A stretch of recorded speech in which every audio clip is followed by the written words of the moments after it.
All right, so now it's time to actually update our cart using, our front end, not using the admin, using Django's views and our product detail page. Those are the things that we need to do now. And we are going to start with creating a view inside of our cart app called cart update. And it's of course going to take in a request and then it's going to return something. In our case, we're going to do something called redirect. I'm going to redirect it somewhere. And then I'm also going to import from products.models, import the product model. So the first thing I'm going to do is I'll just say object equals to product.objects.get ID equals to 1. I know this product exists, so I'm just going to leave it as that. The next thing, I'm going to just go ahead and grab the cart object, the new or create cart, and I'm going to then add an item to this cart object. So cart object.products.add object. So you can add the product object itself, or what you can also do is just add the ID. So in this case, the ID is 1.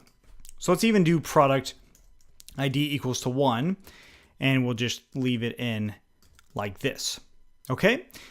So now all I did here was grab that product, grab the current instance that we're working with, or create a new one, either way. And then we're going to add the actual product itself into that instance's many-to-many field, right? So this is how you add to many-to-many. To remove from many-to-many, basically the same. And you can do the same thing here. So again, it's not setting it to something, right? So if I wanted to change, let's say, for instance, you can't do this, but let's say I had a title on my cart object. This is how you change it there. And then you would say cart object.save. But many-to-many fields are a little bit different. This is just adding that relation. So you don't actually have to run save, but this is why we have these signals here for the many-to-many changed. This is accounting for that change. So that's where this is actually changing the object and it's adding it to the product. The last thing that I want to do is actually redirect it to this product object. So if I look in the absolute URL method, we already have that, get absolute URL. I can redirect it there, so I can return it to the object, or let's call this, actually instead of object, we'll call it product object to make it a little bit more clear here. But I can return a redirect using that shortcut of redirect to product object.get absolute URL. Okay, so this is what we're going to try out first. So we have a view that does some basic stuff and it adds a product into our cart. The next thing is I want to, of course, add this view into my URLs. I need it to be routed. So I actually want to update all of my cart URLs because we now have 2 for the cart. So that should be enough to bring it into its own include tab. And that's what we're going to do. So I'm going to go ahead and copy the products one and just change products to carts where needed. Okay. So the namespace is cart. The app is carts, plural. So I'm going to go ahead and delete the old cart view. And I'm going to copy the products URLs here, go into carts and make urls.py there. If it says, we definitely want to make a new one. So with our tests, it didn't delete, but now it's there and we have a new carts.urls here. And of course we want to import our views. So that's cart home and cart update. So in here, we're going to import cart home and cart update. So again, we're going to come in here. We'll say home here and then cart update there. And update. Okay, cool. So we've got our view, we've got some URLs. Let's go ahead and make sure that these URLs are saved. I don't need this import anymore. Okay, cool. So we've got several things. And yeah, I ran through that pretty fast because at this point, you should kind of know how we do all of those things. So let's go ahead and try this out.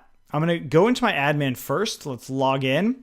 And I'm going to go ahead and log out and log in again. So this should ensure that I'm starting with a new session and I don't have a cart just yet.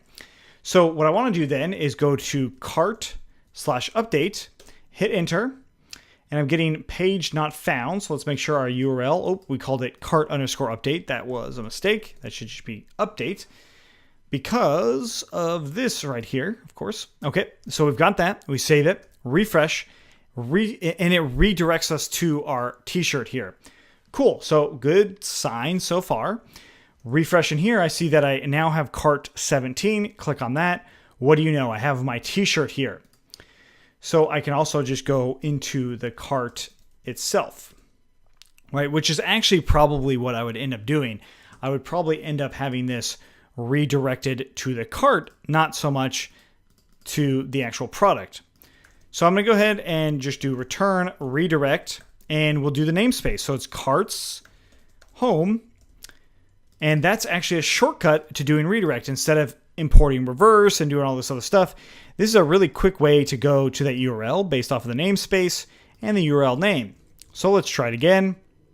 Cart update, and we get carts is not a registered namespace, of course, because I called it what I call it. I called it cart. We refresh in there, and now it's actually going to that cart. Okay, cool. So some basic stuff to prime the actual adding and removing of our products. So the next thing that I might want to do is include this cart object into my context. So into the context for the product view, that is. So let's go ahead and do that. We're going to go into our views for that product. And I'm going to just go ahead and do from carts.models import cart. This actually might create a import error. I would imagine that it, well, let's see. Okay, so I've got my cart here. Oh no, it doesn't create an import error because I'm importing it on my view and my view. It's not importing both of them on the models, right? So if we had these both in the models, then we would probably get an import error. But since it's importing into our views, we can use it just fine. All right, so back into our product detail slug view. This is where we're going to be doing it. So I have the get context data method that we've talked about. So get context data. And it's going to take in self, args, and keyword args. Context equals to super. Product detail slug view, self, get context data, args, and keyword args. Oops, I don't need that colon there. And then we are going to just say context cart equaling to this cart object. And then we'll return context. Okay. So why did I do this? Well, now in my detail, I can actually see a couple things here. And I'm going to just do div class column 6, or actually we'll do div class column 12 and then div medium 6, just to kind of separate our content out just a little bit. I'll do that same thing over here. And now I've got my cart object, so I can just get that cart object, and I can also run a condition saying if object, as in the product detail object, in cart.products.all, then we can say in cart. Otherwise, we can say add to cart. Okay, so we save it, refresh in here, and we've got name request is not defined. Oh, yes, of course it's not defined, because if we go back into that view, we said, hey, get our new request. We need to actually get the request, so we'll do request equals to self.request here. Of course, you could just do that too. Let's just leave it like that. Okay, so that solves a little bit of a problem for us. So we save that, refresh, and now we see the cart item object, and then we also see that it's in the cart. If we go to a different product, we see that we need to add it to the cart, any of them. Okay, so that means that we have a new way of saying in cart. So I can even say button in cart, or let's put this next to it. We'll say in cart remove. And then we can add a class here, and I'll just say btn link. And next one, btn success. And this time we'll say add to cart. So just slight little user interface sort of things here. We refresh in here. We've got in cart, and now it says remove. Okay, and we go to a different one. We see that it says add to cart. We no longer need this cart object here, so we can save that. All right, so all we need to do really now is update how add to cart works. We're not going to do that quite yet, but the next thing I'll do before we go away is on this update view, I actually want to have it where it will remove that item if it's already in there. So let's go back in here. I have it right now where it's adding it, but we want it to be removed if it's in there. So we'll just say if product object in cart object dot products dot all. If it's in there, then we will remove it. So we're just going to go ahead and copy this one. Okay.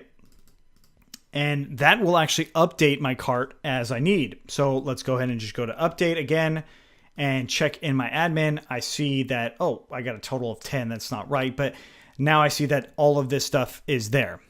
So I need one more little fix before we go to the next one. And that is going back into my models into this instance total thing here. And we'll just say if instance dot subtotal is greater than 0, then we'll do that. We save that. So let's, or actually otherwise, we might want to set the total to being 0. Okay. So if the instance subtotal is greater than 0, then we'll do this. Again, that's simulating tax or shipping or whatever. Otherwise, we're going to make sure that it's set at 0. So let's go ahead and update it. And we now have a product in there because remember I'm toggling it. I'm adding it or removing it. We do update again. And now it's back at 0. Okay, great. So the next part of this, of course, is to make this work off of those buttons, like the actual add to cart portion. So if you have any questions on what we did here, let us know. I realize I went sort of fast with a lot of this, but really this is so much review. The new stuff is really what's going on here, and even that is fairly review, or should be, with the exception of adding and removing things to the many-to-many field. So again, let us know if you have any questions. Otherwise, let's keep going.